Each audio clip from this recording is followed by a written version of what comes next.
বিএনপির মহাসচিব মির্জা ফখরুল ইসলাম আলমগীর বলেছেন, বিশ্বে গণতন্ত্রে নানা রকম বিপদ দেখা যাচ্ছে। পৃথিবী জুড়ে চরমপন্থা ও ধর্মীয় মৌলবাদের বিকাশ ঘটছে। গণতন্ত্র রক্ষা এখনকার চ্যালেঞ্জ।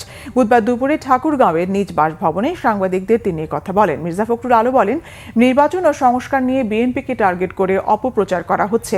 বিএনপি সবসময়ই ধ্বংস হয়ে যাওয়া নির্বাচন ব্যবস্থার সংস্কার চেয়ে আসছে। বিগত আন্দোলনের সময় 6 মাসের কেয়ারটেকার সরকারের অধীনে নির্বাচন চেয়েছে বিএনপি। প্রশ্ন রাখেন, বিএনপি যা চেয়েছিল সেটিই তো এখন আসছে, তাহলে সমস্যা কোথায়? মির্জা ফখরুল বলেন, গণতন্ত্রে ভিন্ন মত থাকবে, এটি গণতন্ত্রের সৌন্দর্য।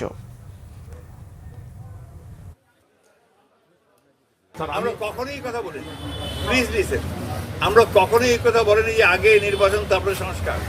এটা যদি কেউ বলে থাকে, একটা ভুল ব্যাখ্যা দেওয়া হচ্ছে, জনগণকে বিভ্রান্ত করা হচ্ছে। সুষ্ঠু অবাধ গ্রহণযোগ্য নির্বাচনের জন্য যে মিনিমাম যে সংস্কারগুলো করা দরকার সেগুলো করতে হবে।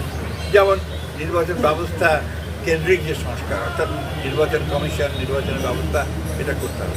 2 নম্বরটা ল অ্যান্ড অর্ডার সিচুয়েশন, আইন শৃঙ্খলার ব্যবস্থা, এটাকে করতে হবে।